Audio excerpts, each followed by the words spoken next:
Hey guys, this is Miriam at High Life Auto. I am out doing a video test drive on a 2004 Chevy Silverado. If you've never been on my video test drives before, the way it works is I drive the vehicle on video and I tell you what I see, hear, think, smell, and feel to give you the best indication to be in the driver's seat without actually being in the driver's seat.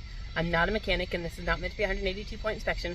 Rather, it's meant to be a sneak peek in how the vehicle drives and any potential issues I notice as we're going along. So take a look around the vehicle, take a look under the hood, and then we'll go for a drive. And all I know so far is that this is a rough Chevy truck, which is pretty common for the Midwest. So we'll take a look at it and yeah, we'll see.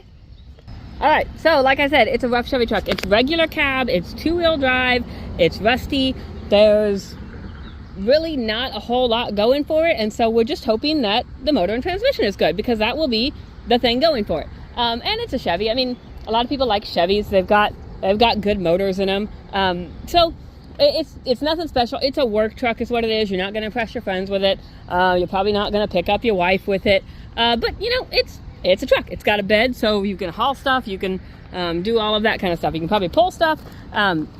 These tires back here are probably 45%, I guess. So that'd be my guess. And then up here, they're not as good. They're probably right around 25%, which is that's the way you want it on a rear-wheel drive truck. You want your better tires on the rear anyway. So they had probably replaced those together. So we'll check on the other side as well. But like I said, regular cab, just cloth interior. It's not in bad condition though. Like I don't see any rips or tears or anything like that in the interior. Let's see, there's a little bit of room back here, not a ton, just a little bit to put some tools or something back there.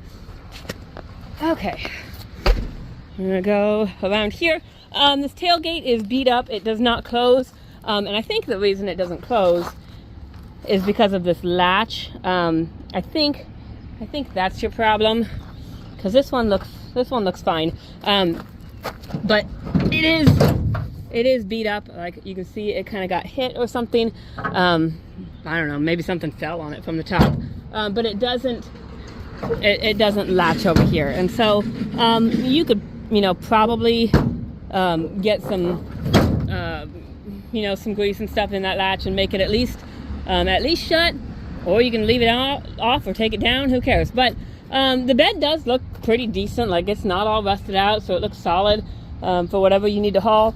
You are missing that tail light over here. I don't know where it went. I don't know if they used it for parts or if it got knocked out or what. Down there, it's got the trailer hitch, but the bumper is kind of beat up too. So again, I mean, something had to have happened on the back end, been hit or something, a tree fell on it or something, I don't know. But outside of the rust, you've got wheel well rust, you've got rocker rust. I know that you can fix all that. I know you can put, to an extent, you can put fender flares on it.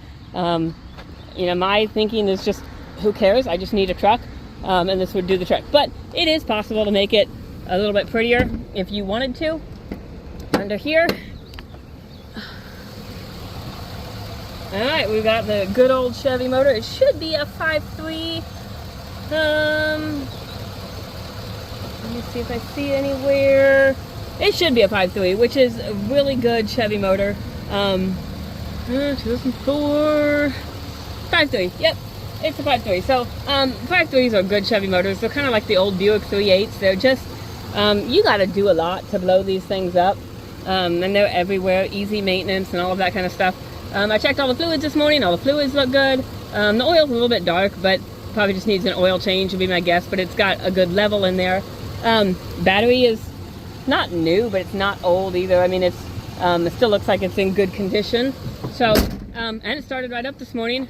I didn't have to jump it or anything, so let's see, make sure I got that latch. I think I did. All right, we'll go. I don't know, I don't know what this is. I don't know if that mirror extends. That would be kind of cool, but we'll see. I don't know if that's maybe that's just a easy bending thing. I don't know. Let's see. Oh, it does. Check that out. Your mirror goes out. I have never seen that before. That's really awesome. So I guess if you're towing stuff, you can put your mirror out. Okay, that's that. Okay, so now the not great part, not really a negative part, but there is nothing on the cluster. So I don't know what the miles are. I don't know anything. I do have my computer, which I'm trying to get in to see if I can find the miles. I know that the gas, there was 4 gallons in here. I checked that, and so I was just trying to get in here to just check everything out, see what I could find out about it. And I know I've got pictures of all this too that will be, I don't need a GM part number, but on the body control module it says failure to communicate or something. Data stream, I wonder if we can get that data. I don't want any of that. I know on a lot of things you can find pretty much all of your stuff that's on the ignition or on the instrument panel. You can usually find it on here. Okay, let's try outputs. So I've been kind of playing with this.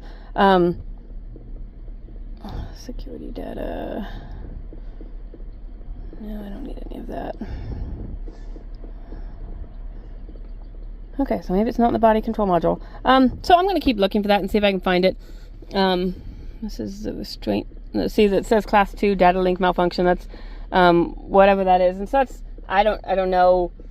It's not communicating is what the problem is, and I don't know why it's not communicating. See, but when I had like an instrument cluster something, that's passenger presence. So see, here's the instrument cluster. Like, it doesn't have a, it says the this truck is not equipped with an instrument panel cluster. And so I don't know if an instrument panel cluster is like one of the fancier ones or something. And so this doesn't have it. But yeah, I don't know. So I was hoping I could get in there. I'm still looking to see if I can find out, you know, how many miles. That's not what I wanted to do. And I gotta start over. So I'm still trying to get on here and find out what's here. The good part is that it's a Chevy truck, and you could put any cluster in here and fix all your gauges. The only bad part is that I don't know what the miles are, and so I mean a new cluster would completely replace those miles. So anyways, we're just gonna go on from that and do all of our other stuff. We're gonna do radio. Radio works. We're gonna turn on our AC.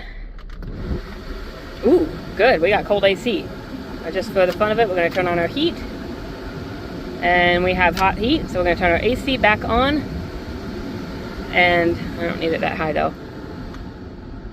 Okay, so our AC works, heat works. We got power window, well, oh, there it goes, okay. Not rear window. That's the passenger window. Passenger window works. Driver's side window works. This switch just seems to be a little bit delayed. It almost looks like a new switch, but it just seems to be a little bit delayed for some reason. You can see the headliner here. It's kind of drooping.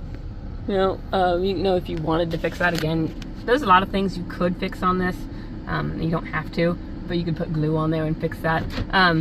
Okay, so because we don't have the odometer, we've got to count, you know, reverse, neutral, drive, just count where we are. I mean, it's a decent looking truck. It's been detailed. Typically, you know, when we buy cars at the auction, people don't detail them. That's probably my seatbelt light. I'm guessing it's my seatbelt light. People don't detail them if they're junk. That's just, you know, added expense that they have to put into a car in order to sell it and lose money. So we'll see if that's the case, but we will drive it. And it feels good. So that there's a beeping on there. If it's a seatbelt light, I've got my seatbelt on, and so if it's a seatbelt light, either it's registering something on the passenger side, which there is a passenger presence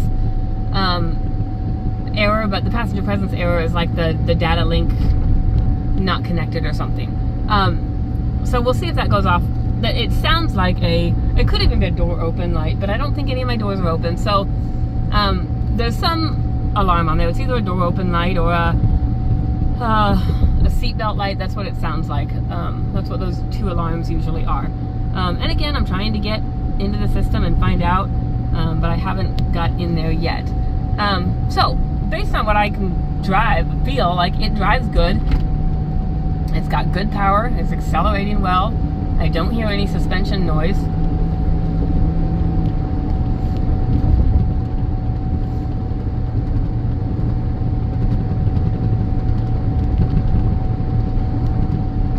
mean, it's just a rough old truck. Let's see if okay, I still have my turn signals. And they're both blinking fast. So when we get up here, I'm going to check them and just see. I would imagine the right one would blink fast because I don't have that lens in there. But we'll double check the left one and just see if it's working, and we'll go from there. We'll check let's see, hold on. Okay. Windshield wipers and fluid. Both of those work. Looks like the windshield wiper doesn't maybe work the best, but it does work. So in like an emergency, you could clean your windows for the most part. Okay, we're gonna do our horn. No horn would be my guess. Okay, and then let's see. I'm gonna check put it in park, and we're gonna go check the turn signals. I'm also gonna move my seat back a little bit because I'm a little bit too far up. Okay, we should have our left turn signal. Okay, we've got a turn signal there. And we have a turn signal there. So that works just fine. We're going to do a right turn signal. I've got cars coming up and they're probably thinking I'm nuts. Okay, obviously there's no right turn signal there. Duh. I don't know why I'm back here. Works on the mirror. And it works on the front. So I guess it's just blinking faster. That's just the way that it blinks. So both turn signals work on both sides, just not, oh, I gotta move, there's a car coming. Just not in the rear because there's no thing there. So, and there's that beeping again. That's gotta be a door or a seatbelt, because it's just when I put it in gear.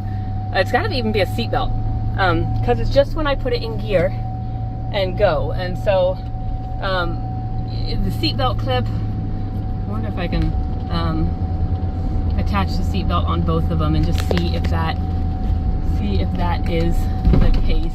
But I don't think I mentioned the brakes. I will check them when I'm going to pull in right up here and just try and buckle my seatbelts and see if that fixes anything.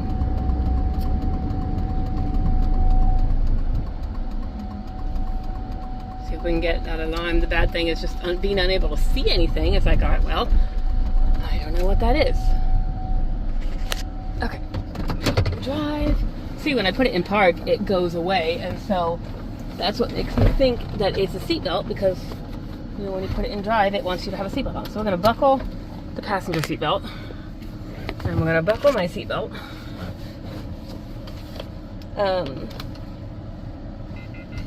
No, I don't want to get out of here. All right, reverse neutral drive. Okay, so the seatbelt alarm is gone. Wait, no, it's not. I lied. Okay, so I think it's a seatbelt alarm. That's the only thing I can think of that would beep when I'm going to drive. Usually that goes off after, 60 seconds or a couple minutes or something. So hopefully that's the case and it doesn't beep forever. But brakes are good and solid on here. No grinding, no vibration, no pulling. For the most part, it's just a rough old regular cab, two-wheel drive truck, and with a broken instrument cluster. So I would say forget all the cosmetic stuff, put an instrument cluster in there, and then you have a good running vehicle. Like your air conditioning even works, your windows work, you've got the really cool mirrors. So basic truck, nothing special, but it's cheap and it's a truck you can use to haul with. So there's that. If you have any questions, give me a call, text me. My cell phone is 309-267-7200. Thanks, guys.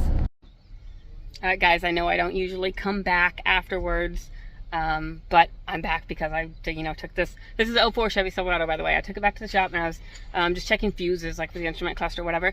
There was no fuse in the instrument cluster fuse thing. So, good news is I got it in.